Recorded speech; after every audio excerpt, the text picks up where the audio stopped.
We're just a couple days out from UFC Fight Night 130 in Liverpool, England. This card is headlined by probably the most anticipated main event of the year so far. We get to see veteran striker Stephen Thompson taking on the undefeated hometown hero Darren Till. There's been tons of speculation and hype on social media and YouTube, and personally, I think this fight deserves it. I think it's definitely going to deliver. The rest of the card, unfortunately, I think is pretty lackluster. I usually can find the good in all cards, but with this one, there's just not really any intriguing matchups, especially with Gunnar Nelson falling out of the co-main event. I don't understand why they kept Magny on the card even, especially against a guy that's not even in the UFC. But I'm still going to give my predictions for all the fights, so without any further ado, let's get right into those. For the first fight on the main card, we have Eric Spicely versus Darren Stewart. To me, this is a matchup between two guys who aren't really going anywhere in the UFC. They don't really have a future. Darren Stewart, his UFC career has consisted of 3 losses and a no contest, and Eric Spicely is currently on a 2-fight losing streak. So honestly, I think these guys are fighting for their contracts. Darren's last 2 losses have come by submission, and that is definitely Eric Spicely's strong point. Also, I would say that Darren's strong point is the striking, but Eric has shown that he's very durable and he can last against opponents that are dangerous on the feet like Thiago Santos and Alessio Di Chirico. So I don't really see Darren getting the finish, and I think that's probably his only method to win this fight. So with this one, I know not a lot of people care, but my prediction is Eric Spicely either by unanimous decision or submission. For the next fight, we have Davey Grant versus Manny Bermudez. This prediction is going to be extremely straight to the point because I believe it's pretty straightforward. With Davey Grant, we have a guy that hasn't fought in almost 2 years, and all of his losses have come by submission.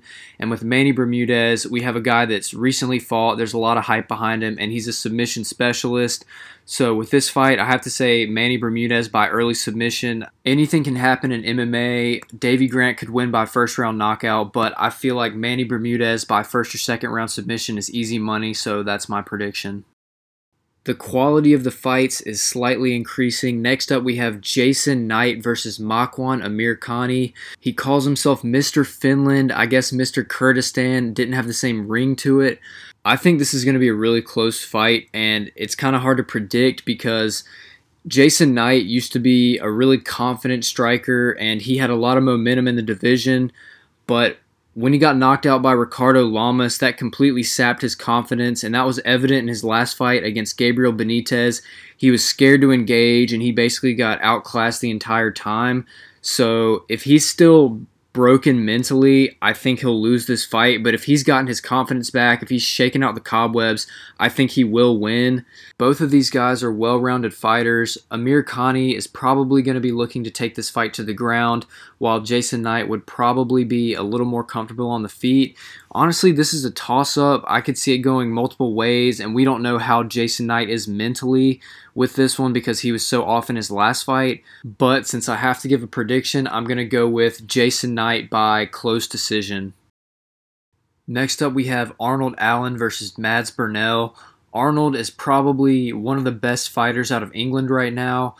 And personally, I think they gave him this fight because they think it's very winnable for him and they want him to get the W in front of the hometown crowd. And I do think that he's a better fighter than Mads Burnell. In Mads' last fight against Mike Santiago, he pretty much spent the whole time getting takedowns and holding Mike down, and that was basically how he won. But Arnold has a really high takedown defense percentage. I think he's defended like 75% of the takedowns against him. So I don't think that Mads is going to be able to just walk in there and take him down and hold him down.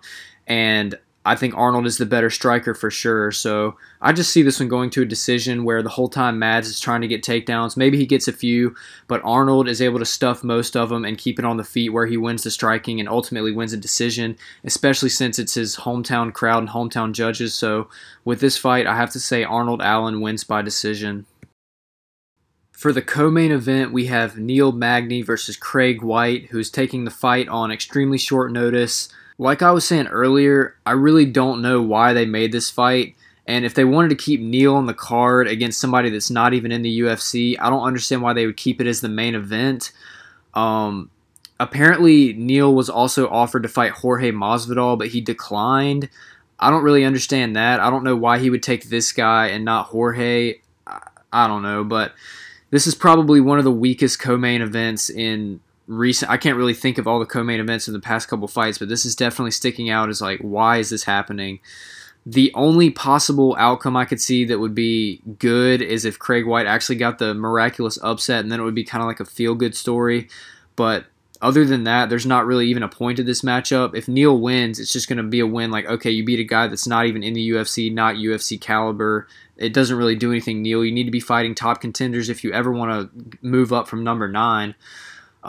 With Craig, it's a huge opportunity, but I don't really think he has much chance. I mean, he didn't even have a full fight camp.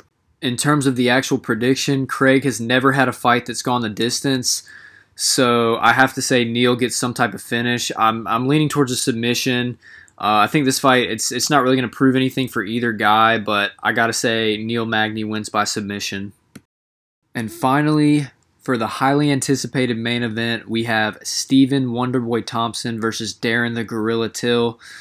Let me just start this off by saying that I think this was way too fast for Darren to fight Stephen. I was actually really disappointed when I saw this matchup.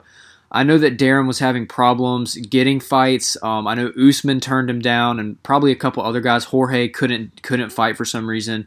So I know Darren tried to get some other people, but ultimately he wanted Wonderboy, and now he has Wonderboy. I think Darren should have probably fought somebody like Gunner first, or maybe even had 2 fights in between, maybe get a nice knockout. But we're here now. He's fighting Wonderboy. And honestly, I don't think it's as big of a mismatch that some people are making it seem like. I know that in terms of the striking, Stephen is by far the best in the welterweight division, but I think Darren at least is a close second, or he's top 5. I mean, the kid has really good striking, really crisp.